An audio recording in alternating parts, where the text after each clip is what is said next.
Ang buhay ay parang dagat. Minsan kalmado at minsan marahas. Ngunit ang bawat alon nito ay may daladalang aral na magbibigay lakas at pag-asa sa bawat pagsubok na ating tatahakin. Ikaw, kabarangay, matatawag mo bang kalmado ang buhay mo ngayon? Dear Papa Dudu, ang pagkakaroon ng tapat, mabait at maaasahang kaibigan ay isang biyayang walang kapantay. Sila ang kasama natin sa bawat ngiti at luha, sa bawat pag-asa at tagumpay. At mapalad ako na nagkaroon ako ng kaibigang nagbigay sa akin ng hindi malilimutang karanasan sa buhay na hanggang ngayon ay dala-dala ko pa rin hanggang sa aking pagtanda. Tawagin niyo na lamang po ako sa pangalang Makoy, 29 at isang factory worker. Simula pagkabata ay sa tabing dagat na ako nakatira, Papa Dudut.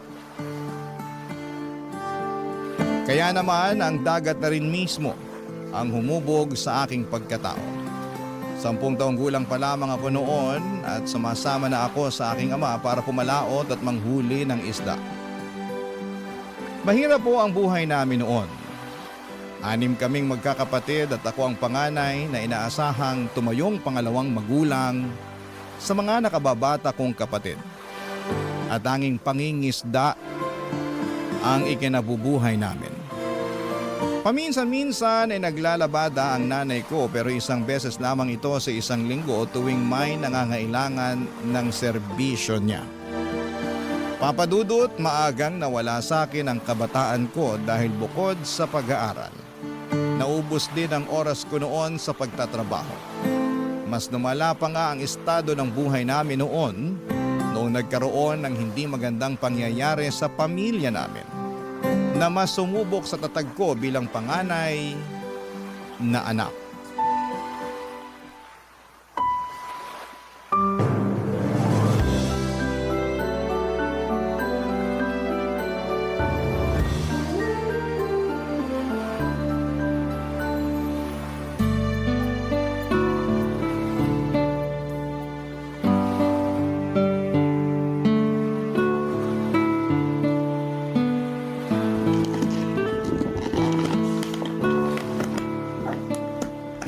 Nay, para saan yung mga damit na yan? Bakit kayo nag-iimpake ng damit?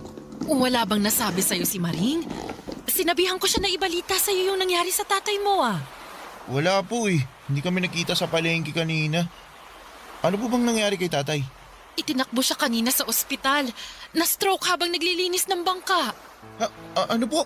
Oo, itinakbo naman siya agad sa ospital ng mga kasama niya. Ay, mabuti nga may tricycle yung isang kasamahan niya kanina eh. Kumusta na po siya? Ano pong lagay niya? Nasaan po siya ngayon? Ayun, nasa ospital pa rin siya. Naku, sa awa ng Diyos, maayos na yung lagay niya. Kaya nga ako sumaglit rito para kumuha ng gamit eh. Doon na muna kami magpapalipas ng gabi. Bakit daw po? Akala ko ba okay na siya? Inaantay pa yung resulta ng mga test niya para malaman kung nagkaroon ba siya ng komplikasyon. Sige na. Mauna na ako at baka gising ng tatay mo. Wala kasi siyang kasama doon ngayon. Sandali lang po, sasamahan ko na po kayo. Wag na anak. Walang kasama yung mga kapatid mo. Ikaw na munang bahala rito sa bahay, ha? Pumunta ka na lang sa ospital mamayang tanghali para baunan ako. Sige po, susunod po ako sa inyo mamaya.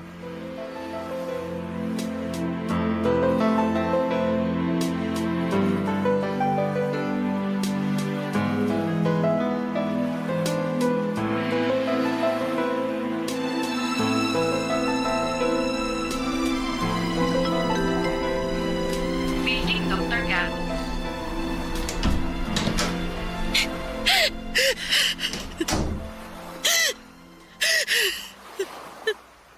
Nay? Bakit po kayo umiiyak? Dumating na yung doktor kanina, anak. May resulta na yung test na ginawa sa tatay mo. Ano pong sabi? Naapektuhan daw ng stroke yung utak ng tatay mo. Paralisado ngayon yung isang bahagi ng katawan niya. Po, pero may posibilidad pa rin namang gumaling siya, di ba? Madadaan naman daw sa therapy at gamutan. Kaya lang ang problema, anak. Saan tayo huhugot ng gamot ng tatay mo? Eh kung siya lang naman ang kumikita sa pamilya natin. Problema ko nga ngayon kung saan tayo hahanap ng pambayad dito sa ospital eh. Baka pwede po tayong makahingi ng tulong kay Mayor. Wala na tayong ibang aasahan kundi ang humingi talaga ng tulong sa ibang tao. Eh, baka sakaling mapagbigyan tayo. Ay, Diyos ko! Bakit ba kasi nangyari pa sa atin to? Kung kailan magpapasokan na, tsaka pa tayo mamumroblema ng ganito. Titigil na lang po muna ako pansamantala sa pag-aaral para makabawas sa gastusin. Kung gusto niyo po, total, tapos na ako sa high school. Pwede naman na po ako magtrabaho. Sigurado ka ba dyan, anak? Hindi mo ba gustong pumasok sa kolehiyo? Kahit naman po gustuhin ko, wala rin naman po tayo magagawa kasi wala din naman tayong pera para makapag-aral ako sa college eh. Mas mabuti na po to. Ako na lang po muna yung kakayod habang nagpapagaling si tatay.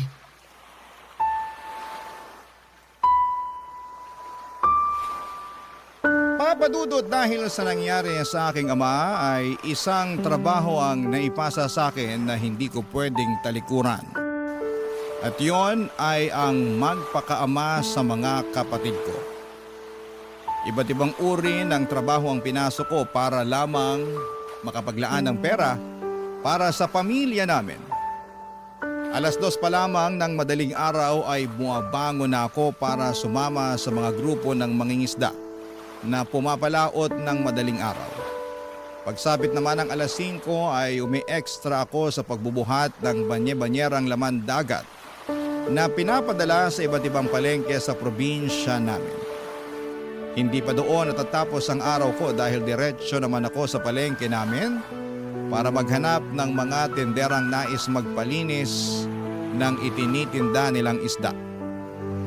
Bago sumapit ang tanghali ay nagtutungo ako sa isang kilalang resort sa amin para naman magtrabaho bilang caretaker. At sa parehong pagkakataon ay lifeguard na rin sa lugar. Umaabot yon hanggang 7:00 ng gabi kapalit ng kakarampot na sahod na mas mababa pa sa minimum wage. Araw-araw, papadudot, ay bugbog na bugbog ang katawan ko sa trabaho pero hindi ko magawang magreklamo dahil kailangan ko itong gawin bilang ako na lamang ang inaasahan ng pamilya ko. Mabuti na lamang at ng mga panahong yon ay meron akong mga kaibigang sumasama sa akin sa mga araw na kailangan ko nang makakasama at makakausap. Sina Neil at Sonia. Sa kanila ako humuhugot ng lakas. Sina ang dahilan kung bakit kahit papaano'y nababawasan ang pagod na katawan ko or pagod na nararamdaman ko sa pang-araw-araw, papadudot.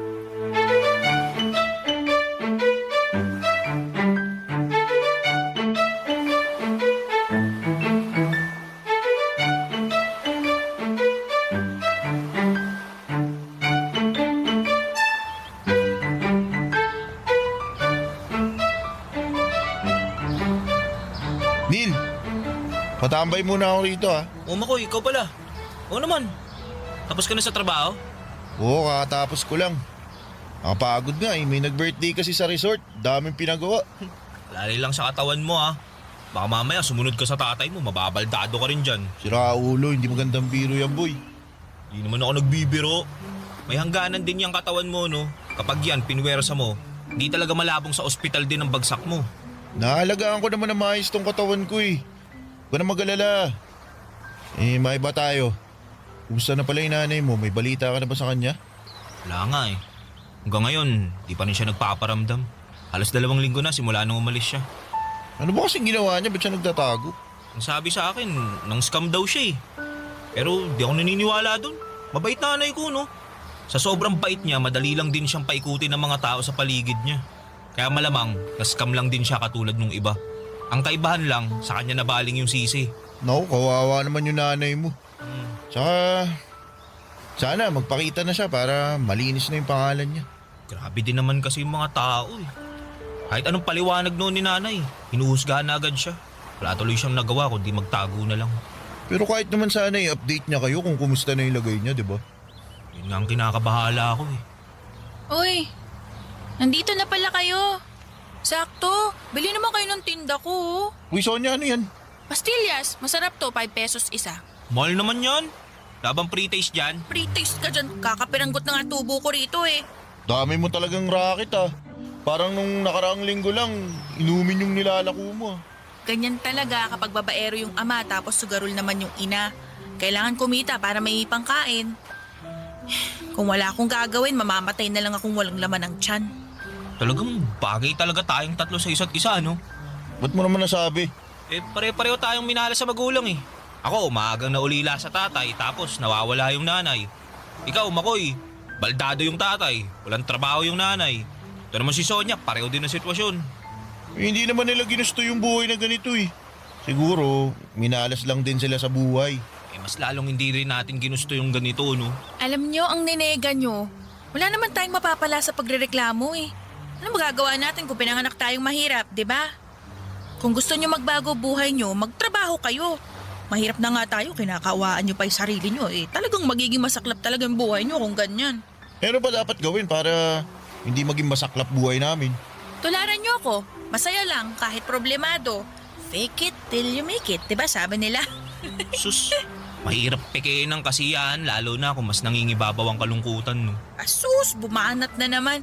Kung may kapalit lang sanang pera yung matatalinghagang salita na lumalabas dyan sa bibig mo, matagal ka na sanang mayaman. Sana nga, ganun na lang kadali ang buhay eh. E di sana lahat tayo masaya. Alam nyo, imbis na magmukmuk kayong dalawa dyan, tulungan nyo na lang kaya akong ibenta tong mga pastillas ko. Tara na, para naman may ambag kayo sa buhay ko. Pas, uwi na ako. Pagod na talaga ako eh. Bawi na lang ako sa susunod. Ikaw, Neil, sumama na ako. Sige na nga. Basta bigyan mo akong pre-taste mamaya ah. Ito, pakaburaot mo. O siya, mauna na ako ha. Enjoy kayo sa pagbebenta ng pagkamahal-mahal na pastillas ni Sonia. Daan ako sa bahay niyo mamaya, bebentahan ko nanay mo. Sa susunod na, wala kami pera. Simula elementary ay magkakaibigan na talaga kami nila Neil at Sonia Papadudut. Una ko naging kaibigan si Neil dahil magkapitbahay lang kami noon. Wala gaanong kalaro si Neil noong mga bata pa lamang kami. Siya kasi yung tipo ng bata na lalampa-lampa. Mabilis siyang hingalin at lagi siyang nadadapa kapag naglalaro kami ng habulan. Mahina siya pagdating sa mga trabahong nangangailangan ng pisikal na lakas. Pero sa kabila noon ay bumawi naman siya sa pagiging matalino. Consistent honor student siya noon, kaya naman siya ang lagi naming takbuhan pagdating sa mga assignments and projects namin dati. Samantala ay naging kaibigan naman namin si Sonia noong lumipat siya sa lugar namin. Bigla na lamang niyang isinali ang sarili niya sa pagkakaibigan namin ni Neil nang walang dahilan. Kung nasaan kami ay lagi siyang nakabuntot hanggang sa nasanay na lang din kami na lagi namin siyang kasakasama. Hanggang sa pagtanda namin ay nanatiling matatag ang pagkakaibigan na nabuo sa pagitan naming tatlo. Taon pa nga ang lumipas, ilang pagsubok man ang dumaan sa amin, ay lagi naming kasama ang bawat isa. Sabi nga namin hanggat nasa likod namin ang isa't isa ay walang problema ang magpapataob sa amin. Hanggang sa halos sabay-sabay kaming tinambakan ng problema. Papadudot na muntik nang ikasira ng aming pagsasama. Barangay Love Stories. Barangay Love Stories. Papadudot taong 2014 ay nahuli ko ang sarili kong nanay na may kasamang ibang lalaki. Kinausap ko si nanay tungkol sa nalaman ko at hindi man lang niya ito itinanggi mula sa akin. Ayon sa kanya ay may mga pangangailangan daw siya na hindi na naibibigay ng tatay namin. Sobrang nawasak ang puso ko noon para kay tatay. Pero dahil ayokong masaktan ng tatay ko ay itinago ko na lamang ang mga nalaman ko. Hanggang sa sumunod na buwan ay tuluyan na kaming iniwanan ni nanay at pinili ang mas maayos na buhay na ipinangako sa kanya ng kalaguyo niya. Sa kabilang banda naman ay tuluyan ng nahuli at nakulong ang nanay ni Neil matapos ang ilang taong pagtatago. Para makapagpiyansa ay kinailangan itong maghanda ng 50,000 para lamang mailabas niya ang nanay niya sa kulungan. Sa parehong taon din, Papa Dudut, ay namatay naman ang tatay ni Sonia, ang taong pinaguhugutan niya ng lakas at saya sa kabila ng mahirap nilang buhay. Sabay-sabay man kaming binagsakan ng suliranin sa buhay. Sa aming tatlo ay si Sonia lang ang nananatiling matatag at puno ng pag-asa. Sa kabila ng pagpanaw ng tatay nito ay sa kanya kami humuhugot ng lakas para harapin ang bukas. Inaasahan na namin yon mula sa kanya. Dahil simula pagkabata ay likas na masiyahin talaga si Sonia. Iiyak lang siya saglit kapag malungkot siya, pero pagkatapos noon ay babalik na ulit siya sa dating niyang pagkatao na makulit at punong-puno ng enerhiya. Kaya naman noong mga panahong yon, si Sonia ang naging sandala naming dalawa ni Neil noong namroblema kami sa mga magulang namin.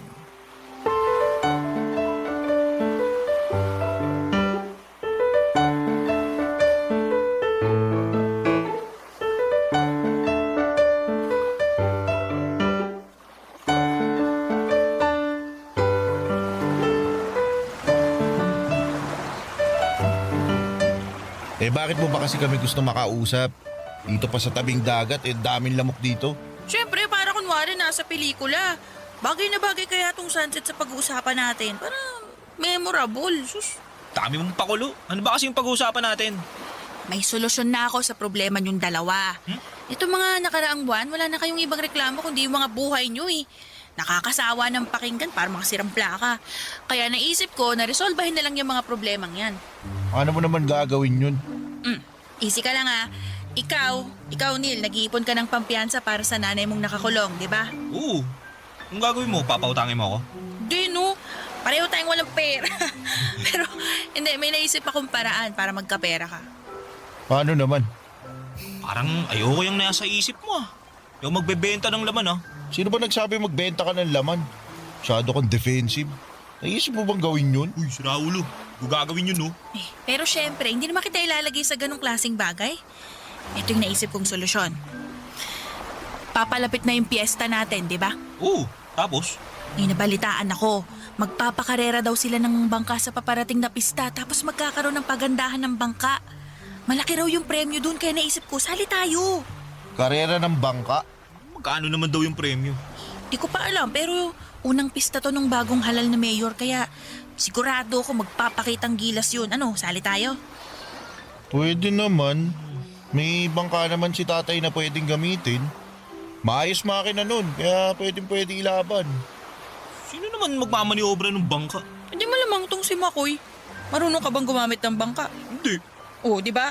Ako, may alam ako sa bangka. Pero alam nyo naman na takot ako sa dagat kasi hindi ako marunong lumangoy. Kaya, no choice, si Makoy. Oo, kaya ko naman. Walang problema sa akin kasi bata pa lang ako, namamangga na ako. Ayun, edi tapos na isang problema. Oh, sunod naman yun sa'yo, Makoy. Sige nga, paano mo susolusyonan yung problema ko ngayon? Nahanap ko na kung nasa ng nanay mo. Talaga? Nasaan siya? Nandun, sa kabilang bayan. Teka, paano mo naman nalaman yan? Anong ginagawa mo doon sa kabilang bayan? May mga suki ako doon ng mga binibenta kong pagkain, di ba? Mabalik tayo sa sinasabi ko.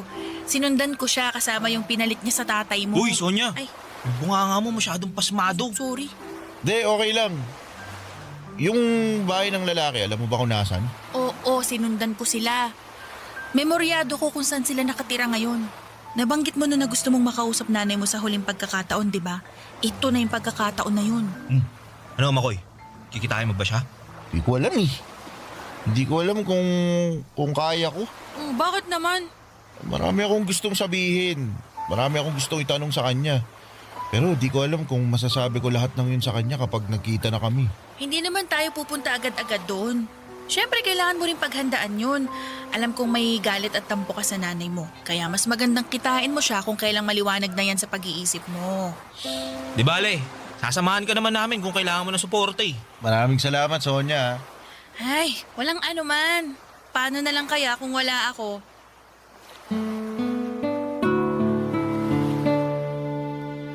Mula sa udyok ni Sonia ay sumali kaming tatlo sa paligsahan at tinutukoy niya.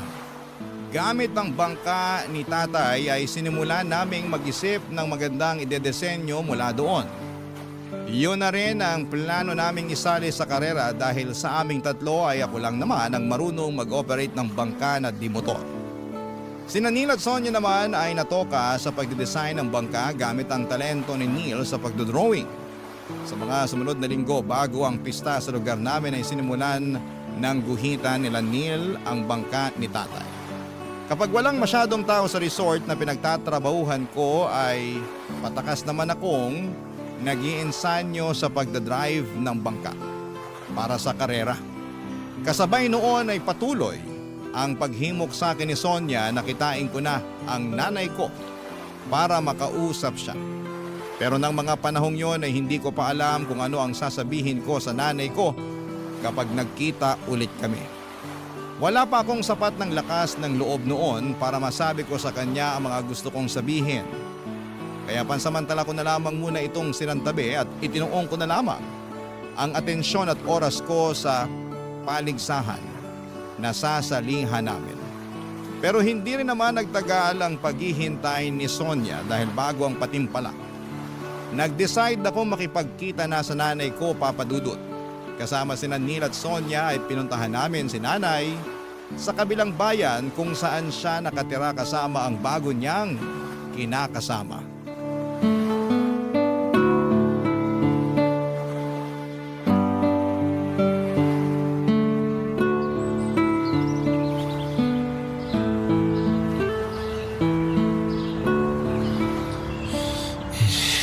Ano ba yan? Parang kinakabahan ako ah. Makoy, mag-iisang oras na tayo nagtatago rito Kailan mo haharapin yung nanay mo? Yan mo nga siya. Huwag siya pilitin. Tatanong lang naman. Sandali lang, bumibuelo pa ako eh. Huwag ka magmadali, tol. Lapitan mo pag kaya mo na. Oo, para gabihin tayo. Mas mahal ang pamasahe ng tricycle kapag gabi, ha? Ito na. Pupuntahan ko na. Galingan mo, ha? Talaga, Sonia. Bakit? Excited lang naman ako, Diyan lang kayo ah. Tayo niyo ako. Andito lang kami, ha? Don't you worry.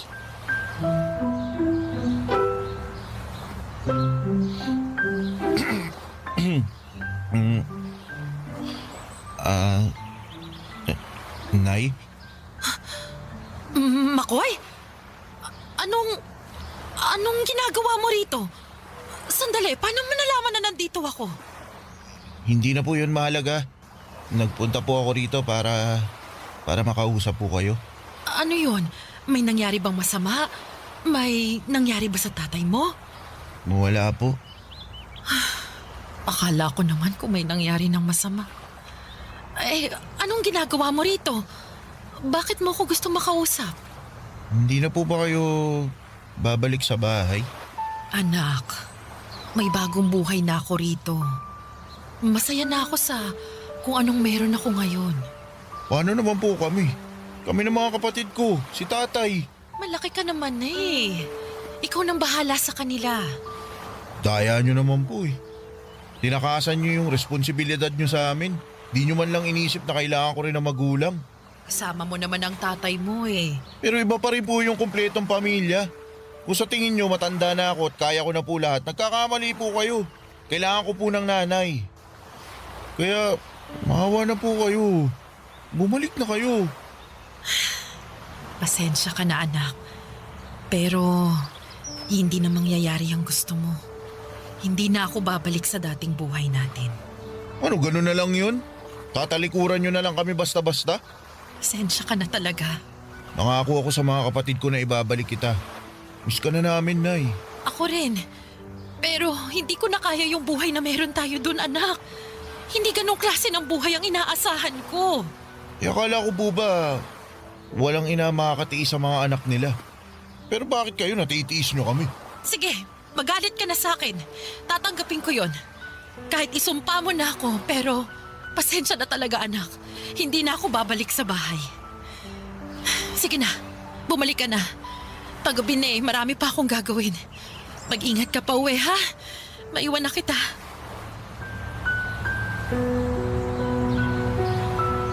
Oh, Makoy, musta? Sasama daw ba sa'yo pa uwi? Hindi. Wala na nga siyang paki sa amin eh. Baka naman, pwede natin siyang mapakiusapan. Wala na nga. Ayaw na nga niya. Ano pang mahirap intindihin doon? Oh, chill ka lang. Sungit mo naman. Hindi kasalanan nyo kasi to. Pinipilit-pilit nyo pa kasi ako eh. Uy, ikaw may gusto nito, di ba? Sabi mo gusto mo makausap nanay mo, edi tinulungan ka lang namin. Eh dapat di nyo na lang ginawa. Grabe, hindi ka na lang magpasalamat. Sonia, tama na yan. Ay hindi, hindi tama na sa atin siya magagalit dahil lang hindi niya nakuha yung gusto niya. So bakit ano bang gusto mo marinig? Mag-thank you ako sa'yo kasi ayaw na sa amin ng nanay namin. Ang gusto ko lang naman. O ay di thank you. Ano, masaya ka na? Uy, hindi man ganyan pre. Nag-aalala lang naman kami sa'yo eh. Hindi. Palibasa. Hindi nyo alam kung ano nararamdaman ko ngayon. Alam nyo, itigil na lang natin tong kahibangan na to. Yung mga naisip mong solusyon sa mga problema namin, mga walang kwenta. Kung sabi mo, Uy, tumigil na nga kayong dalawa dyan. Muwi na nga lang tayo. Hindi na ako tutuloy dun sa contest na sinasabi nyo.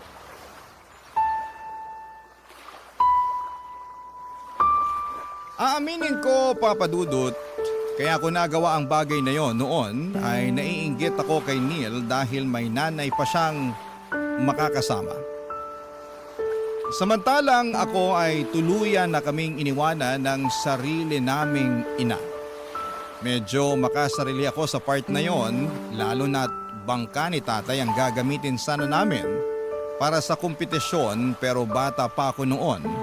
At ang mga desisyon pa na ginagawa ko dati sa buhay ay nadadala pa ng mga emosyon ko. Pinanindigan ko ang mga sinabi ko kina Neil at Sonia na hindi na ako tutuloy kahit na makailang beses nila akong kinausap. Buo na ang desisyon ko noon na nagsimula lang dahil sa inggit at galit sa sarili kong nanay. Kahit wala ako ay nagpatuloy pa rin sina Neil at Sonia sa plano nila.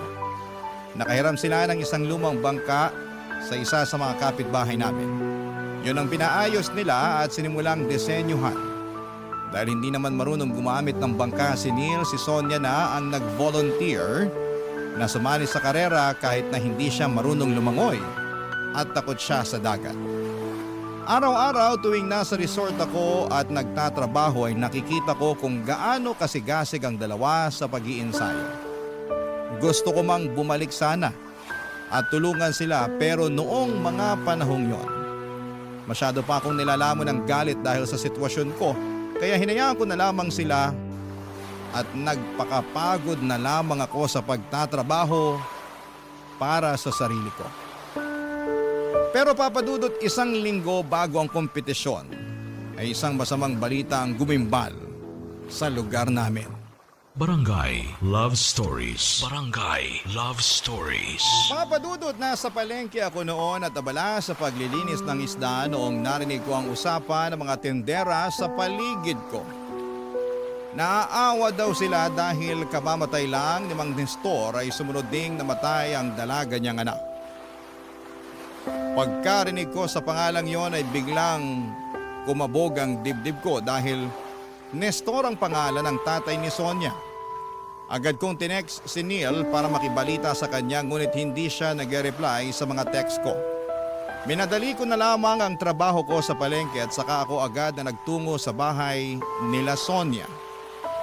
Mas lalo kong kinabahan noong nadatnang ko ang mga taga-barangay sa tapat ng bahay nila Sonia na abala sa pagkakabit ng tolda. Dalawa ang anak na babae ni Mang Nestor, si Sonia at ang nakababata nitong kapatid.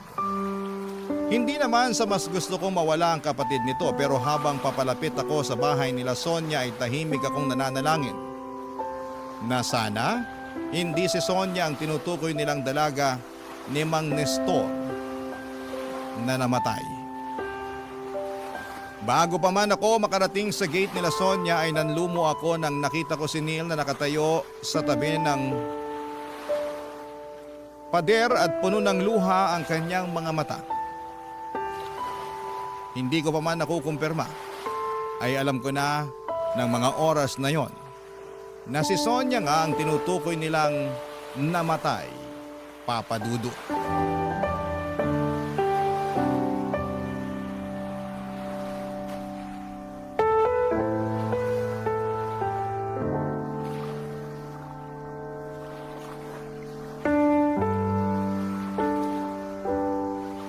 Neil?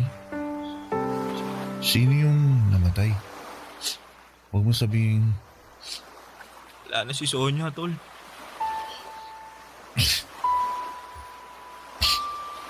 Sonia. Si Sonia! Anong... Bakit? Bakit? Anong nangyari sa kanya? Nag-iensayo siya para sa karera ng bangka eh. Sinabi ko naman sa kanya na wag nang tumuloy. Kasi malakas yung alon ngayon eh.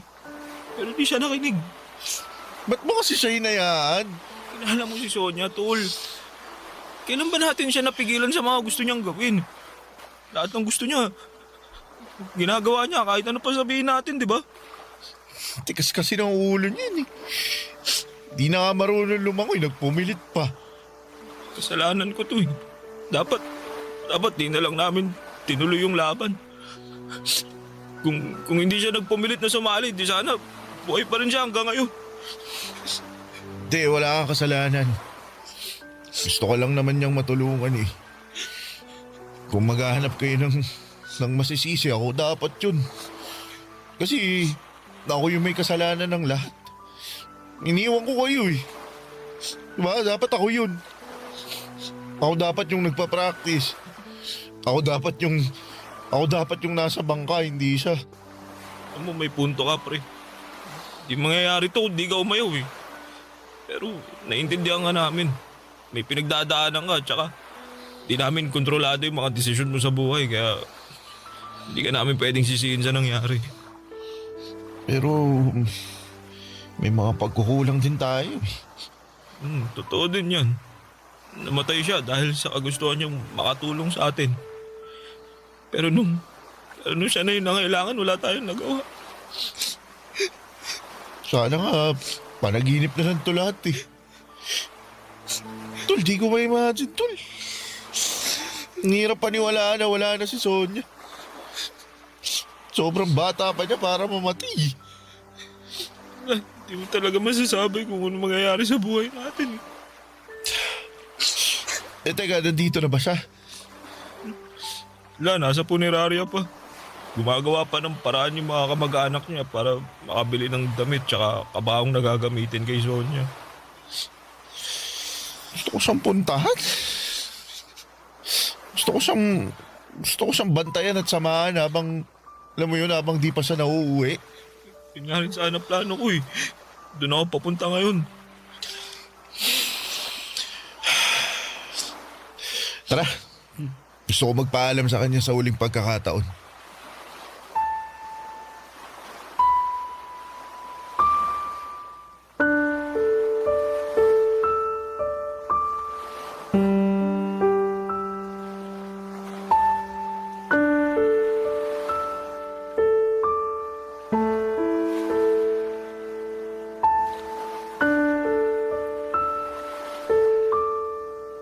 Papadudod sa mga sumunod na araw ay magkasama naming binantayan ni Neil ang kaibigan namin hanggang sa nailibing ito sa kanyang huling hantungan. Masakit para sa amin na hindi masisilayan pa ni Sonia ang kinabukasan. Napakarami niyang pangarap sa buhay kaya nakakalungkot na maaga siyang binawi ng Panginoon gayong isa siya sa mga tao na may napakabuting puso. Marami siyang napapasayang tao at marami siyang natutulungan ng walang kapalit. Sa loob-loob ko ay sinisisi ko ang sarili ko dahil kung hindi ko lang sana sila sinukuan noon, hindi sana ako papalitan ni Sonia sa karera. Hindi sana siya mauuwi sa kamatayan. Kaya naman ang tanging pambawi na lamang na naisip ko ay ang ituloy ang mga nasimulan niya Sa mismong puntod ni Sonia ay pinangako ko na tutuparin ko ang mga bagay na gusto niyang mangyari. Tutulungan ko si Neil na mabuo ang iniipon niyang pampiyansa sa kanyang nanay. Susubukan ko ring sundin ang naging payo niya sa akin noon na tatanggapin ang mga bagay na hindi ko kontrolado. At turuan ang puso kong magpatawad sa mga taong nakagawa ng mali sa buhay ko. Ilang araw bago magsimula ang fiesta sa lugar namin ay hinimo ko si Neil na ipagpatuloy ang pagsali sa paligsahan. Para na rin kay Sonia, Papa Dudut.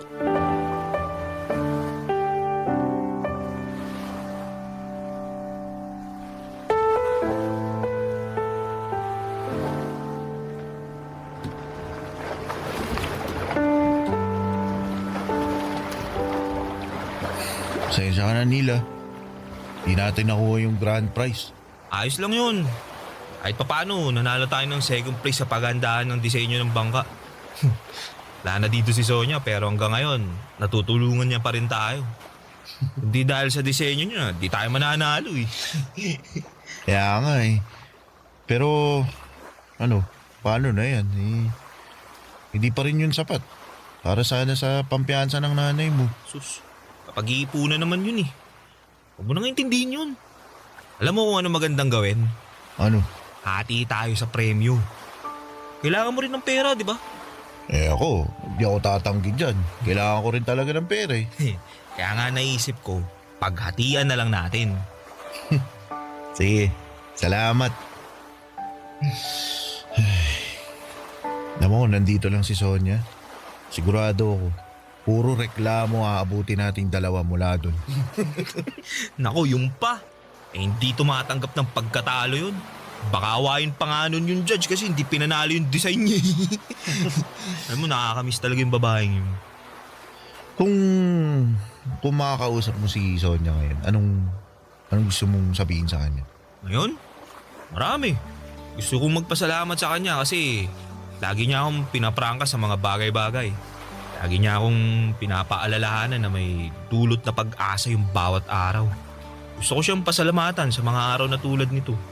Tuwing malungkot tayo, dismayado, lagi siyang nandyan para pagaanin yung loob natin. Ako, gusto kong humingi ng tawad sa kanya. Bakit naman? Hindi kasi pakiramdam ko, nadismay ako siya eh. Ewan ko ba, parang sinira ko yung pagkakaibigan natin dahil lang sa nagpadala ako sa nangyari sa problema sa pamilya namin. Wala naman nasirang pagkakaibigan. Alam mo, katunayan nga, si Sonia pa nagpaintindi sa akin ng pinagdadaanan mo. Alam niya kung paano mabuhay sa isang sirang pamilya. Kasi, dati, di ba, naghiwalay yung mga magulang niya. Sa aming dalawa, siya mas nakakaintindi sa'yo nun. Hindi, pero pasensya pa rin ha, kasi naging makasarili ako eh. Sus, huwag na alalahanin yung pre. Tapos na yun eh. Saka isa pa, bumawi ka naman na. Natalo nga lang. Oo nga eh. Totoo nga yung sinabi mo. Magandang tumambay dito sa lao. Nakakagaan ng loob. Diba? Lalo na kapag tahimik yung dagat. Dito rin takbuhan ko kapag gusto kong takasan yung mga problema ko. Masarap humiga sa bangka habang hinihili ka ng alon. Tapos pinagmamasdan mo yung kalangitan. Salamat Ako'y. Lion. Di, salamat kasi naging kaibigan kita. Kayo ni Sonia. Salamat na dumating kayong dalawa sa buhay ko. Ako rin. Pinagpapasalamat ko rin ang bagay na yan. Papa Dudut, wala na akong masyadong rekoleksyon pa sa mga sumunod na nangyari pagkatapos ng nangyaring pagpaligsahan. Basta ang nanatili sa utak ko noon ay yung kinuha si Neil ng kanyang tiyahin papunta sa Maynila. Simula noon ay nawala na kami ng koneksyong dalawa.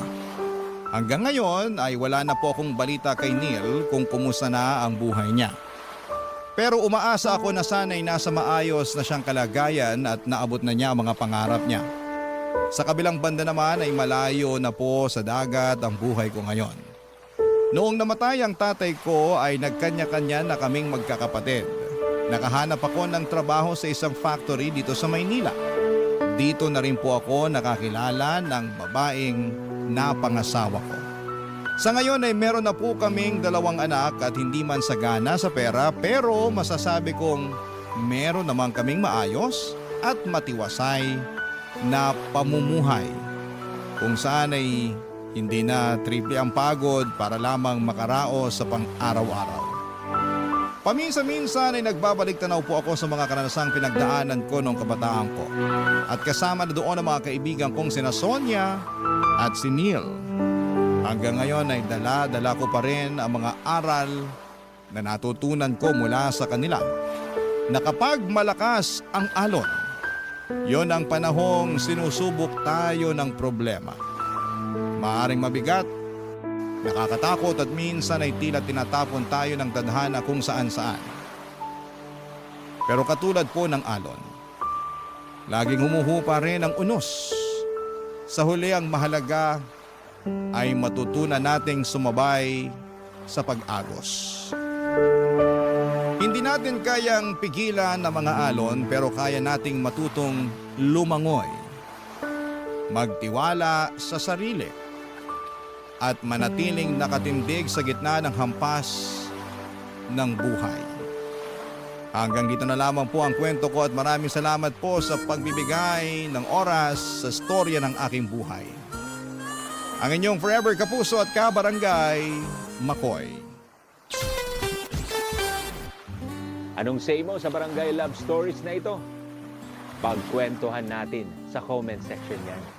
Ang mga kwento ng pag-ibig, kwento ng buhay, at kwento ng pag-asa dito sa Barangay Love Stories.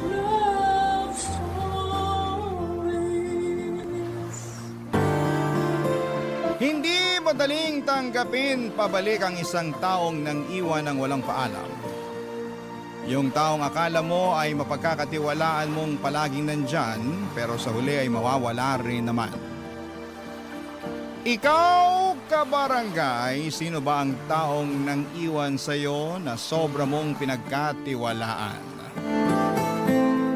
Dear Papa Dudut, ako nga pala si Manilyn, 18 years old sa kasalukuyan at gusto ko lang i-share sa inyo ang naging buhay naming pamilya noong namatay ang aking nanay noong 13 years old pa lamang ako. Hindi madaling mawala ng magulang sa murang edad, Papa Dudut. Lalo na kung nanay mo ang nauna. Hindi yun madaling tanggapin ng buong tahanan. Nagkaroon ng malubhang sakit ang nanay ko at wala kaming sapat na pera para idala siya sa ospital. Umasa kami sa mga pinapahid ng lola ko sa kanya. Ang tatay ko naman at ang 17 anyos na kuya ko na si Bert ay panay ang linis ng altar bilang paghingi ng tulong sa Diyos. Pero walang nagawa lahat ng mga efforts namin para mabuhay si nanay. Sobrang sakit at para bang pati kami ay namatay noong pumanaw si nanay. Siya ang nagbibigay ng liwanag at pagmamahal sa aming tahanan. Nagdilim at kumupas na ang lahat pagkatapos niyang lumisan sa mundo. Ang kuya Bert ko na madalas kong kasama at kakwentuhan noon ay biglang umiwas at lagi na lamang tahimik. Ramdam mo kahit sa malayo ang galit niya. Ang lola ko ay pinipilit magpakatatag sa pagkamatay ng anak niya at para sa aming mga apo niya. At si tatay, ayon, walang ibang ginawa kundi ang ibuhos sa alak at galit ang lahat ng nararamdaman nitong pagluluksa kay Nanay Papa Dudut.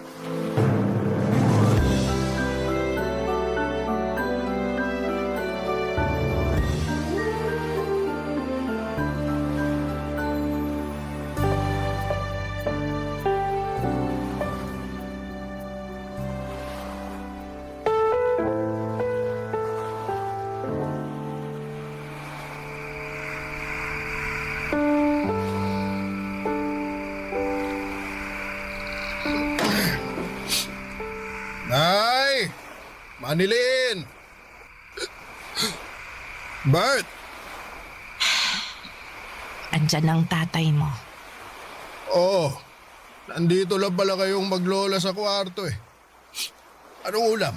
Wala nang natira para sa'yo. Pinakain ko na lahat sa mga anak mo. Langya naman. Ako nagtrabaho para sa ulam na yon, pero ako pa tong naubusan. Eh kung umuwi ka lang sana ng maaga, di sana nakihati ka pa sa mga anak mo kanina. At para sabihin ko sa'yo, pinagkasya ko lang ang kakaunting ulam na yon para sa aming tatlo. Inutang ko pa yun sa karinderya kanina dahil wala ka namang iniwang pera. Sa wala nga eh. Ano magagawa ko? Ganon na lang ba yon? Pag wala na, di nagagawa ng paraan. Para naman tanga to si nanay, oh. Paano pa nga magagawa ng paraan pag wala na? Hoy, Manilin. Ipagtimpla mo na nga lang ako ng kape sa kusina. Kung meron mang makukut-kut doon, kahit isang pandesal o bahaw, ibigay mo na sa akin. Opo, Tay. Hindi ka aalis dito sa kama, Manilin. Matulog ka na. Huwag mo naman ako bastusin sa harapan ng bonso ko, Nay. Para namang hindi ako ang haligi ng tahanan dyan sa pinapakita ninyo. Ikaw ang nagpapakita na hindi ka haligi ng tahanan na ito. Ano bang nangyayari sa'yo? Mula nung namatay ang asawa mo, wala ka nang ibang ginawa kundi lumaya sa bahay na ito. Lagi kang nasa inuman. Kailangan ka pa naming sunduin ni Bert pag nalalango ka na sa alak. Hindi ka ba nahihiya na ganyan ang inaasal mo sa harapan ng mga anak mo? Bakit? Gusto ko ba maging ganito? Gusto ko ba mawala ng asawa? Gusto ko ba mawala ng pag-asa sa buhay? Hindi ka dapat mawala ng pag-asa. May mga anak kang umaasa sa'yo. Oh, paano na sila nito? Paano sila makakakain? Paano makakapasok sa eskwela kung walang baon? Kahit pamasahe man lang. Kahit piso, wala kang iniiwan para sa kanila. Babawiin na lang ako sa susunod. Nako, ganyan din ang sinabi mo nung isang linggo. Anak, umaandar ang orasan. Hindi yun hihinto dahil sa kahihintay sa'yo na makabawi sa mga anak mo. Ano ang magagawa ko? Tinanggal ako dun sa tindahan na pinapasukan ko. Tinanggal? Ano na naman bang ginawa mo? Nagnakaw ako ng isang delata. Gutom na ako nun eh. Hindi ko na napigilan ang sarili ko. Hindi ko naman alam na isusumpong pala ako ng kasamaan ko. Para sa isang delata lang, hindi na sila naawa. Mali pa rin ang magnakaw. Isang delata lang yun, Nay. Hindi yun kawalan sa kanila. Mayayaman yung mga yun, nakakaangat kaysa sa akin. Isang delata lang yun. Pero kung hatakin nila ako palabas ng tindahan, akala mo, bilyon na ang ninakaw ko. Kahit na, anak. Ano na, Manilin? Hindi ka pa pabangon dyan para ipagtimpla mo ng kape tong tatay mo? Kailangan pa bang kalad ka rin din kita palabas tulad ng ginawa nila sa akin doon sa tindahan? Ano? Sagot! Takot na takot noon ang pakiramdam ko nang pandilatan ako ni tatay ng mga mata niya. Hindi ko alam kung susunod pa ako sa kanya pero tumingin si Lola sa akin at saka tumango. Isang senyales para sumunod na ako sa tatay ko. Pagkalabas ko ng kwarto ay agad na sinarado ni Lola ang pintuan. Pakiramdam ko ay may pag-uusapan silang importante at hindi ko yon pwedeng marinig. Kaya nga siguro ako pinilit ni tatay na magtimpla ng kape ay para hindi ko marinig ang pagkadurog ng pagkalalaki niya dahil hindi na siya matibay na haligi ng aming tahanan.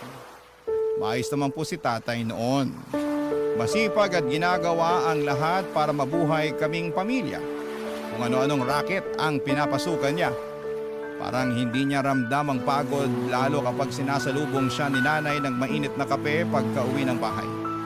Si nanay ang nagpapakalma at nagtatanggal ng pagod ni tatay.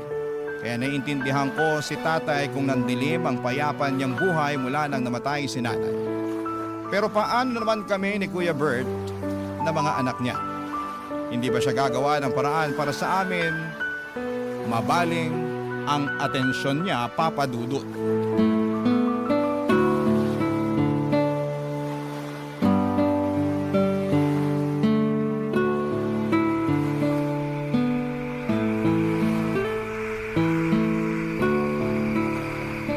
Lola, Manilin, apo. Ano yon? hindi pa ba uuwi si tatay? Aha? Uuwi yun. Binilang ko po kasi sa kalendaryo. Mag-iisang buwan na po siyang hindi umuwi eh. Hayaan mo, apo. Mamaya, pagka-uwi ng Kuya Bert mo, hahanapin namin ang tatay niyo. Baka nasa inuman lang ulit yun. Lola, Ano yon, apo? sabi po ng kapitbahay natin, hindi na raw po babalik si tatay. Iniwan na raw po niya tayo. Mga tsismosa talaga sila. Huwag kang lalapit ulit sa mga iyon, ha? Walang maitutulong ang mga iyon sa atin. Gusto lang nilang makitang nasisira ang buhay ng iba. Baka totoo naman po kasi ang sinasabi nila. Kasi kung gustong umuwi ni tatay, dapat dati pa. Tsaka konti na lang po yung naiiwang damit niya sa cabinet eh. Yung iniwan pa niya, yung mga hindi na niya sinusuot. Babalik yon, Apo. May tiwala ako. Kung sakaling hindi na po siya babalik, paano po tayo? Makakayanan natin ito. May awa ang Diyos. Pwede po kayang bumali sa awa ng Diyos. Gutom na po kasi ako, Lola eh. Baka pwedeng ngayon na maawa ang Diyos. Tapos na kasi ang tanghali eh. Pero kahit almusal, hindi pa ako nakakakain. Nag-iisip pa ang lola mo kung saan tayo kukuha ng pambili ng pagkain, ha? Kahit ako, gutom na rin. Lola, Apo, nakautang ka ba sa ninang Joy mo? i-advance na lang daw niya ang regalo sa akin sa Pasko. Inabutan ka na niya ng aginaldo? Inabutan niya ako ng 1 kilong bigas, 2 sardinas, tsaka 1 pabulok na kamatis at sibuyas. Merry Christmas daw. Ay, nako, ayos na yan. Kaysa sa wala. Igigisa ko lang yung sardinas, ha? Yung kalahating kilo ng bigas, gagawin kong lugaw sa susunod na araw. Yung kalahati, kanin natin ngayon. Dadamihan ko na lang yung tubig ng kanin para mas umalsa at magmukhang marami. Pero Lola, ayaw niyo po ng basang kanin, di ba? Hindi na ngayon. Kailangan kong damihan ng tubig para may makain at mahigop kayong Di ba yun yung pinapainom sa mga batang walang pambili ng gatas? Ginagawa nyo naman kaming bata, Lola eh. Nakakawala ng matinding gutom ang Mabuti na yon kesa mabiting kayo sa pagkain. Kailangan nating magtipid ngayon lalo Iniwan na... na tayo ni tatay. Hindi tayo iniwan ni tatay. Babalik pa siya, sabi ni Lola. Baka nasa inuman lang daw siya. Sunduin niyo na mamaya, ah. Ano sinasabi mong babalik si tatay? Manilin, iniwan niya na tayo. Hindi totoo yan. Di ba, Lola? Ikaw ang nagsabi na babalik pa si tatay. Sabihin nyo na ang totoo, Lola. Huwag nyo nang paasahin to si Manilin. Oo na. Hindi na babalik ang tatay niyo dahil iniwan niya na tayo. Nahuli ko siya nung araw na tumakas siya habang tulog kayong dalawa. Hindi ko na siya hinabol kasi alam kong ayaw niya na rin dito. Kaya mula ngayon, wala nang kahit anong usapan tungkol sa tatay niyo para makalimutan na natin siya. Isipin niyo na lang nakasama na siya ng nanay niyo sa kabilang buhay para hindi na kayo umasa pa na makakabalik pa siya. Naiintindihan niyo ba? Kahit galit si Lola noon ay nakita ko pa rin sa mga mata niya ang lungkot sa pagkumpirma sa amin na iniwan na kami ni tatay.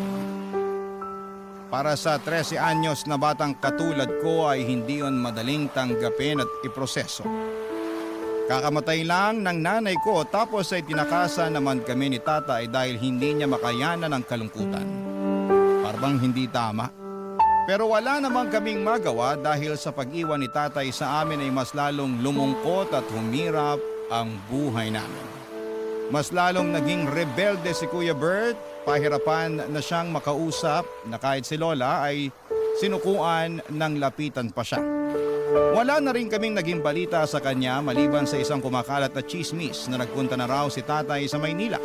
Iniwan na niya kaming mga anak niya sa probinsya. Pagkatapos noon ay inisip na lang namin na patay na rin si tatay. Tuwing nagsisimba kami at nagtitirik ng kandila para sa kaluluwa ni nanay, ay dinadamay na rin namin si tatay. Nagtitirik na rin kami ng kandila para sa kanya para madaya na ang aming mga isipan. Napatay na rin si tatay. Ang hirap namang magluksa sa isang taong buhay pa pero mas piniling huwag magparamdam. Papa Dudut. Barangay Love Stories. Barangay Love Stories. Makalipas ang 2 taon ay nasanay na kaming wala si tatay sa tabi natin. 15 anyos ako noong nagsimula na akong magtrabaho at tagabantay ako ng baby ng teacher ko. Kapalit noon ay siya ang nagpapaaral sa akin. Binibigay na rin niya ang mga tira-tira nilang pagkain para may maiuwi ako sa amin. Paminsan-minsan ay inaabutan ako ng kaunting barya para may maiabot ako kay Lola na panggastos namin sa bahay. Si Lola naman ay namumulot ng mga natapong palay sa kiskisan para merong kaming bigas. Naglalabandera na rin siya sa isang teacher ko, Papa Dudut. Nagtutulungan kami ni Lola para makaraos sa buhay. Maliban kay Kuya Bert. Mula noong inabandona kami ni Tatay ay mas tumindi nga ang pagrebelde ni Kuya Bert. Halos hindi na ito umuuwi ng bahay. Lagi namin siyang sinusundo ni Lola sa mga pinupuntahan niyang inuman. Dati si Lola at Kuya Bert ang sumusundo kay Tatay sa inuman. Pero ngayon, kami na ni Lola ang sumusundo kay Kuya Bert pag wasak na ito sa inuman. Hindi man umiimik at nagreklamo si Lola pero ramdam ko ang kalungkutan niya, Papa Dudut. Kaya hanggat maaari ay hindi ko siya binibigyan ng sama ng loob o masamang balita. Wala ko ibang ginagawa kundi ang protektahan ang nararamdaman ni Lola, Papa Dudut.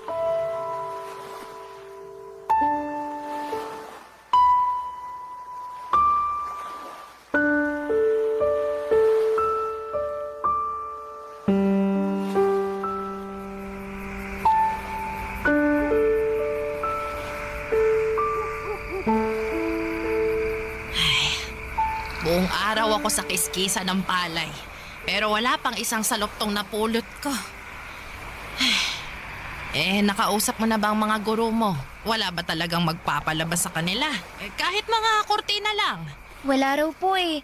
Kailangan daw nilang magtipid muna ngayon kasi madedelay din daw po yung pasahod sa kanila. Pag tinamaan ka nga naman ng malas. Problema nila sa sahod, pati tayong umaasa sa kanila, madadamay. Lola, Ano yon? sa susunod daw po na pasukan, hindi na raw muna ako pag-aaralin ng teacher ko. Kasi kapos din daw sila sa budget eh. Tsaka sabi nila, hindi na rin daw kailangan ng mag-aalaga sa anak niya. Sabay-sabay na talaga ang mga problema. Pasensya na po, Lola. Bakit ka naman humihingi ng pasensya, Apo? Hindi mo naman kasalanan tong nangyayari sa atin ngayon eh. Pasensya na po kasi wala akong maitutulong para gumaan ang buhay natin. Pambihira kang bata ka. Wala kang ang dapat gawin eh. 15 anyos ka pa lang. Bata ka pa lang at dapat pag-aaral lang ang inaatupag mo. Pero dahil may tatay kang batugan at makasarili, kaya andito ka ngayon sa tabi ko. Kasama kong namomroblema sa gastos. Akala ko po ba hindi na natin babanggitin si tatay? Pasensya ka na, Apo, ha? Nadala lang ako ng emosyon ko eh. Nakokonsensya lang ako na ikaw tong nagdaramdam dahil wala kang maitulong para mabuhay tayo. Hindi mo naman to obligasyon, pero ikaw ang nakakaramdam ng hiya. Kung meron lang sanang hiya ang tatay mo, wala tayo sa ganitong posisyon eh. Paano po kaya kung hanapin natin si tatay? Pumunta tayo ng Maynila. Apo, masyadong malawak ang Maynila. Hindi magiging madali ang paghahanap sa kanya. At hindi biro ang maghanap ng taong ayaw naman magpahanap. Hindi ko pa rin po kasi maintindihan kung bakit kailangan ni tatay namang iwan. Naalala mo pa ba yung sinabi ko sa'yo noon? Tungkol sa paraan ng mga tao para magpakita ng lungkot. Mga tao na kapag tinamaan ng lungkot, bigla na lang mangiiwan. Bigla na lang tatakas. Malungkot din naman tayo, Lola. Pero bakit hindi tayo tumakas? Bakit hindi tayo ang nang iwan? Kasi kabilang tayo sa ibang mga tao na kapag nalulungkot, mas lumalaban. Kaya kahit mahirap, Manilin, lalaban tayo, ha, Apo? May mga araw na hindi tayo makakakain. May mga araw na magtsatsaga na naman tayo sa Pero sa mga araw na yon, samahan mo akong lumaban, ha? Kasi hindi ko makakaya ng lumaban ng mag-isa. Gusto ko kasama kita.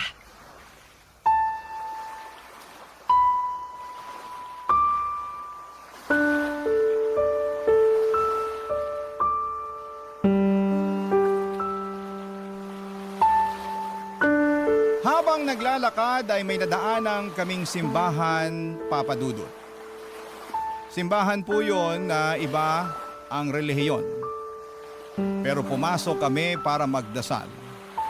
Walang ibang laman ang dasal namin kundi bigyan kami ng Diyos ng kaunting pagkain para makatulog kami nang hindi kumakalam ang sikmura namin. Pagkalabas namin ng simbahan, may lumapit sa amin ang mga miyembro ng simbahan. Inabutan kami ng mga siopaw at juice. Extra daw nila yon mula sa outreach program na dinaluhan nila. Napangiti na lamang kami ni Lola, parang sinagot kaagad ng Diyos ang dasal namin sa pamamagitan ng ibang tao.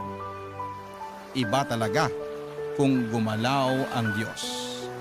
May natira pang isang siopaw at balak naming ibigay yon kay Kuya Bert. Alam naming nasa inuman siya kaya hinahanap namin siya at pinuntahan namin. Mabilis lang namin siyang natuntun. Nasa gilid siya ng riles at mukhang nasa kalagitnaan ng pagkalasing. Nakatayo pa naman at nakilala kami kaagad at pagkalapit namin ni Lola sa kanya ay nakiusap si Lola na sumabay na siyang umuwi sa amin dahil delikado na ang riles ng mga oras na yon. Inidyokan naman si Kuya Bert na mga kainuman niya na umuwi na kasama kami. Kinantsawan pa nga siya na parang paslit na sinusundo. Dumilim ang itsura ni Kuya Bert para itong nainsulto. Pagka-uwi ng bahay, doon niya ibinuhos ang pagkapahiya niya sa mga kainuman niya, Papa Dudut.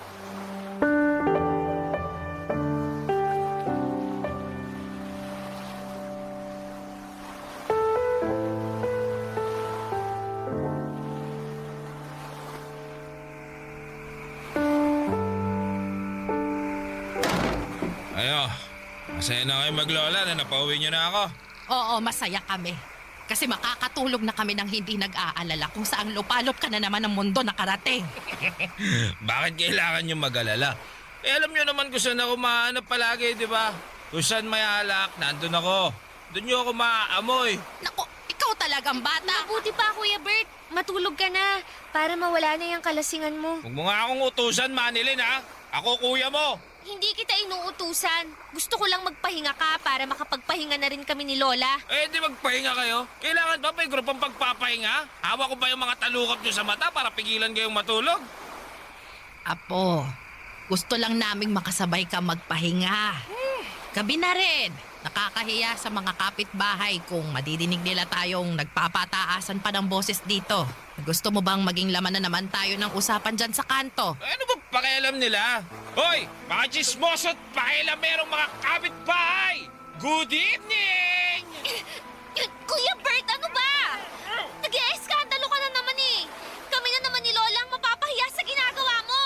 Alam mo, para kasi nanay nung nabubuhay pa eh. Bungangera ka! Pagtimpla mo na nga lang ako ng kape ko. Abutan mo rin ako ng anumang pwedeng makutkot dun sa kusina. Dali na, Manilin! Alam mo, para kang si tatay. Ano sabi mo? Bert, Manilin, matulog na kayong dalawa, ha? Bukas din hindi nyo na maiisip tong Walang matutulog hanggat hindi ko natuturuan ng leksyon tong si Manilin. Bakit mo ako tuturuan ng leksyon? Eh di ba para yun sa mga nagkakamali? Wala namang mali sa sinabi ko ah. Totoo namang para ka ng si tatay. Basta gulero, lasinggero, walang kwenta. Bastos na bata ka! Bert! Bert, bakit mo sinaktan ang kapatid mo? Manilin! Manilin, Apo! Apo, ayos ka lang ba? Di lang yan ang aabutin mo, Manilin. Sa susunod na pastusin mo pa ako. Di kita pinastos! Nagsabi lang ako ng totoo! Tama na, Manilin. Ha? Parang awa mo na, Apo. Tama na, Apo. Nasasaktan ka ba sa katotohanan, Kuya Bert? Habang tumatagal, gumagaya ka na kay tatay. Wag na wag mo akong ikukumpara sa walang kwenta nating ama, ha? Hindi ako katulad niya. Tama na! Tama na, Apo! Bawiin mo ang sinabi mo! Hindi! Ayoko! Talagang gusto mong masaktan palalo, ha? Ako na lang ang babawi! Hindi ka katulad ng tatay mo, Bert! Hindi! Kaya tama na! Huwag na kayo magsakit ang magkapatid! Noong nabubuhay pa si nanay, madalas namin siyang kasama ni Kuya Bert sa paglalakad tuwing hapon. Ito ang paraan ni nanay para makausap kami ng kalmado ni Kuya Bert. para may malaman siya tungkol sa mga pinagkakaabalahan at nararamdaman namin. Napakasaya nung buhay pa si Nanay Papadudut. Hindi kami nagtatrabaho ni Kuya Bert at ini-enjoy lang namin ang pagkabata. Lagi kami sa bubungan tuwing gabi at sinusubukang bilangin kung gaano karami ang mga bituin sa langit. Pero mula nang namatay si Nanay ay hindi na kami umakyat pa ni Kuya Bert sa bubungan. At ewan ko kung bakit parang wala na akong nakikitang bituin sa kalangitan. Parang lagi na lang madilim. Paborito ni Kuya Bert si Nanay, kay Nanay nagsusumbong si Kuya Bert. Oras na magkausap na silang dalawa ay makikita mo na agad ang ngiti ni Kuya Bert. Pero mula noong namatay si Nanay ay hindi ko na ulit nasilayan ang ngiti niya. Mas lalo lang nabaon sa limot ang mga ngiti ni Kuya Bert nang inabandona kami ni Tatay. At hindi namin alam ni Lola kung posible pa kaming makapag-alok ng magandang dahilan para maibalik ni Kuya ang dating ngiti niya, Papadudut. Barangay Love Stories. Barangay Love Stories. Dumaan ang 3 taon at wala pa rin nagbago sa kalagayan namin ni Lola at Kuya Bert. Kapos pa rin at hindi masaya. Mabuti na lamang talaga at meron kaming sariling bahay. Malit man ang aming bahay na minana pa namin sa lolo namin ay ayos lang. Kung wala ang bahay namin yon ay baka matagal na kaming naging palaboy. At sa paglipas nga ng mga taon ay naging ganap na akong dalaga. 18 at nasa tamang edad na ako para magdesisyon para sa sarili ko. At higit sa lahat ay para makakuha ng trabaho na may totoong pasahod. Sa ika-18 na kaarawan ko nga, imbis na mag-celebrate ng aking debut ay mas pinili kong maghanap ng trabaho sa bayan. Pero wala akong nahanap. Dahil bukod sa hindi ako nakapagtapos ng pag-aaral ay wala rin daw akong masyadong experience sa mga totoong trabaho. Pauwi na sana ako sa amin nang biglang may lumapit sa akin na isang bakla. Isa raw siyang talent manager at inalok niya akong magtrabaho bilang isang modelo sa isang website daw. Wala akong alam at wala akong naiintindihan sa mga sinasabi niya. Hanggang sa pinaliwanag niya na malaki ang kikitain ko kapag nag-post ako ng mga sexy pictures sa website nila. Ang website nila ay tambayan ng mga ibang lahi. Noong una hindi po ako komportable sa trabahong inaalok niya pero noong binulong na niya kung magkano ang kikitain ko sa bawat post ko ng sexy picture, bigla ay parang gusto ko nang sunggaban ang alok nito. Pero kinailangan ko munang sabihin yon sa lola ko, Papadudut.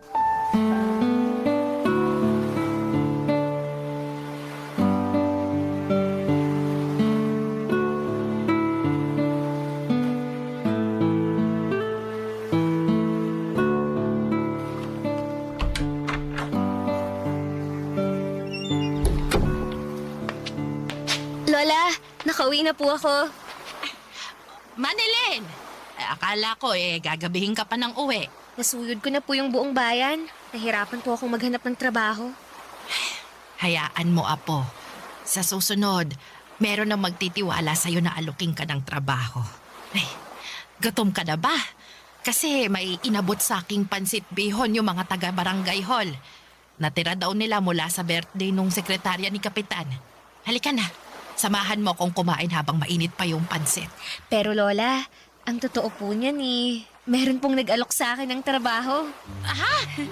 Bakit hindi mo sinabi agad? Ayun naman pala! Saan ba yan, ha?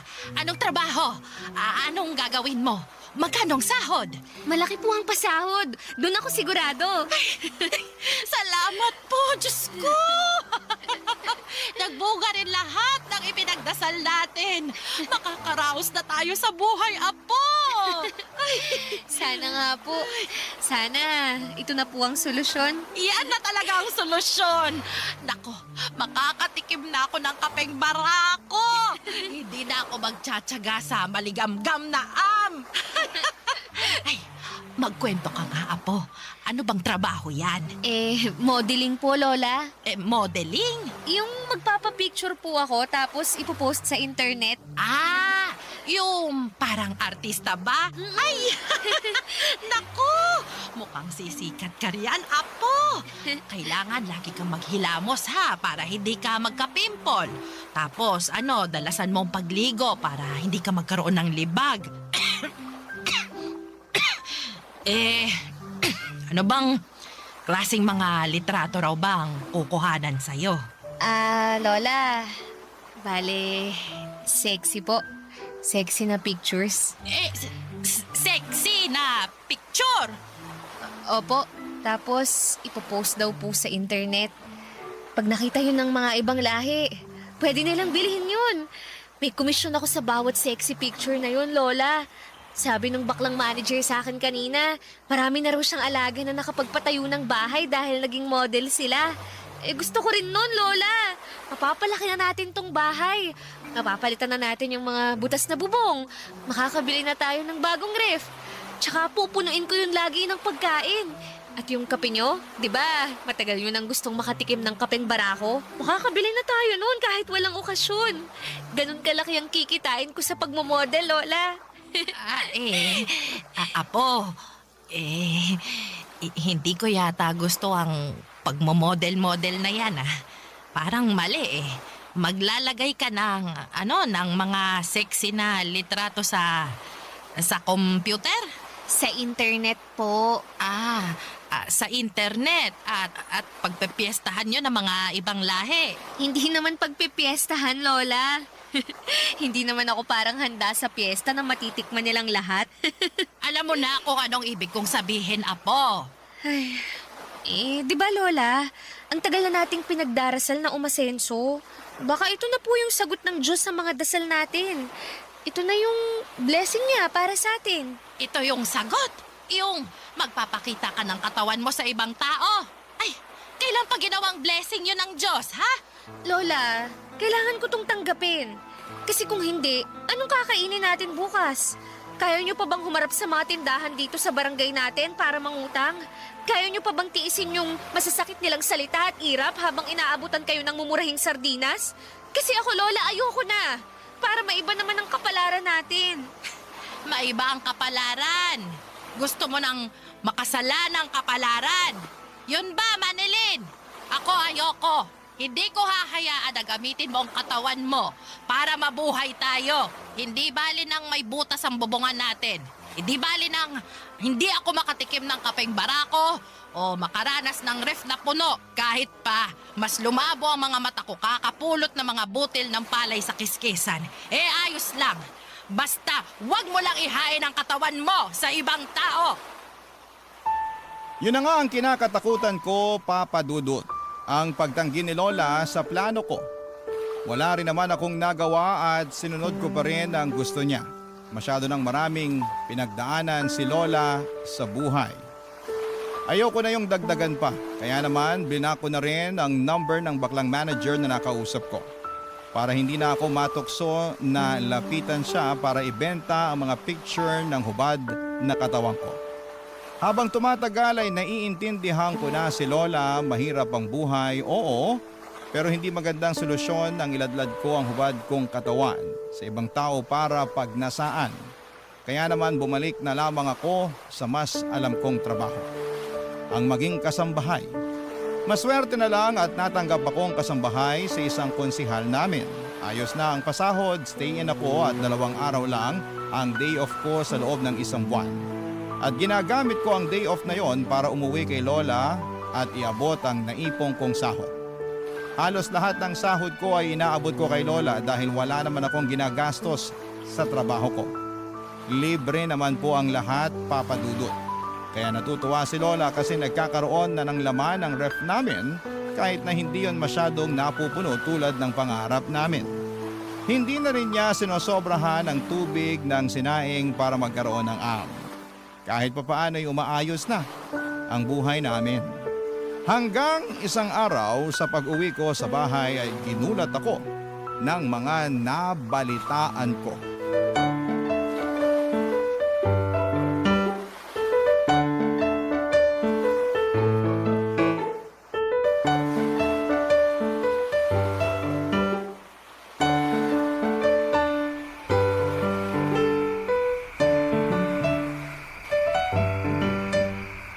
nga po pala si Kuya Bert. Tawagin na po natin para sabay-sabay na tayong kumain. Manilin, Apo, Bakit po, Lola? mag-iisang buwan na kasing hindi umuwi ang Kuya Bert mo. Ano? Baka nasa inuman lang ulit yun. Alam niyo naman kailangang laging sunduin yun para makauwi eh. Ay nako, tara po at sunduin na natin siya para makakain na po tayo. Puntahan ko ng lahat ng tinatambayan niya tuwing nakikipag-inuman siya. Wala siya roon, kahit sa Riles, wala. Di, sa pulisya na tayo lumapit. Magpatulong tayo para mahanap si Kuya Bert. Naku naman, Lola.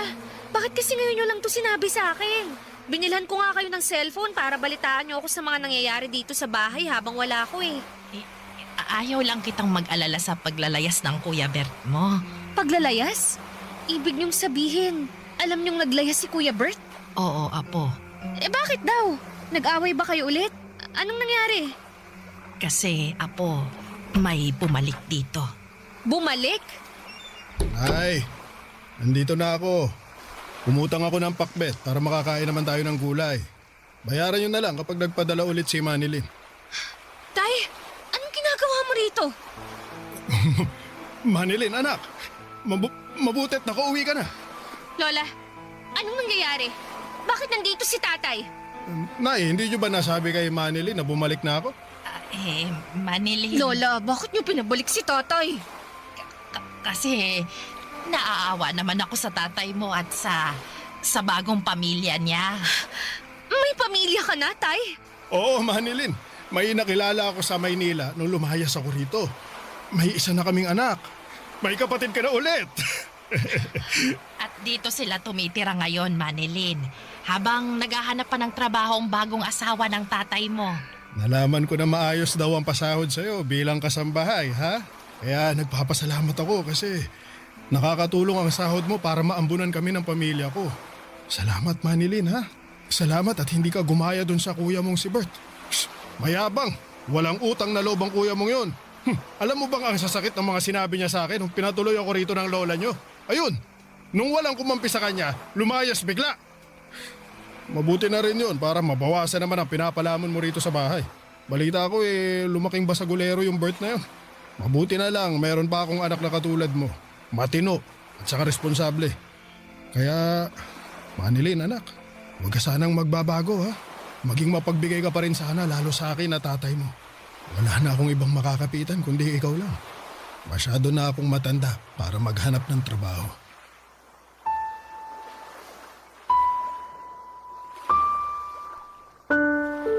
Hindi kagaya ng mga teleseryeng napapanood natin sa telebisyon ay walang naging sigawan at sumbatan. Walang sakitan, tahimik kong pinakinggan ang mga nakakasukang linya ni tatay. Ang kapal ng mukha niya, yun lang ang pumapasok sa isipan ko noon. Ang kapal ng mukha niya para bumalik noong alam niyang may mapapakinabangan na siya sa akin. Samantalang nung hirap na hirap kami ni na Lola ay hindi siya nagpakita. Hindi siya nagpakaama. Napansin ni Lola ang pananahimik ko. Alam niya marahil na yon ang paraan ko ng pagpapakita ng kalungkutan. Ang manahimik. Alam din niyang hindi ako komportable sa pagtanggap niya ulit kay tatay at sa bagong pamilya nito sa bahay namin. Kinausap niya ako ng masinsinan sa kwarto at inihingi niya ng tawad ang pagdidesisyon niya nang hindi nagsasabi sa akin. Napaiyak na lamang ako. Wala naman akong nagawa. Gusto ni Lola na tumira roon si tatay at ang bagong pamilya nito dahil nalulungkot siyang mag-isa lalo't wala na ako roon madalas. Tapos bigla pang nawala si Kuya Bert. Naguguluhan tuloy ako. Kailangan ko na bang tanggapin si tatay pabalik sa buhay namin? Kailangan ko na ba siyang patawarin? Kasi sa totoo lang, hindi ko pa kaya. Tuwing nakikita ko siya ay kumukulo ang dugo ko lalo na kapag naaalala ko kung paano niya kami inabandona noong mga panahon na nagluluksa kami kay nanay at noong mga panahong wala kaming makain. Pero masaya si Lola tuwing kasama si tatay at ang bagong pamilya niya. Hindi ko naman pwedeng ipagkait yon kay Lola, lalo't yon ang unang beses na nakarelax na rin siya sa buhay at nakakabawi na rin sa saya. Pero paano naman ako, Papa Dudut? Malungkot pa rin ako at masama ang loob sa ginawa ni tatay sa amin. Ano po ang gagawin ko, Papa Dudut? Ako nga rin po pala ay ang bumubuhay sa bagong pamilya ni tatay dahil mas pinili na ngayon ni tatay na huwag nang magtrabaho dahil nalaman niya ang sahod ko bilang kasambahay. Naisip niyang kaya naman daw nilang pagkasyahin ang sahod na ibinibigay ko sa kanilang lahat. Ano po ba ang dapat kong gawin, Papa Dudut? Sana po ay matulungan ninyo ako at ng inyong mga tagapakinig. Ang inyong kapuso at kabarangay forever, Manilyn.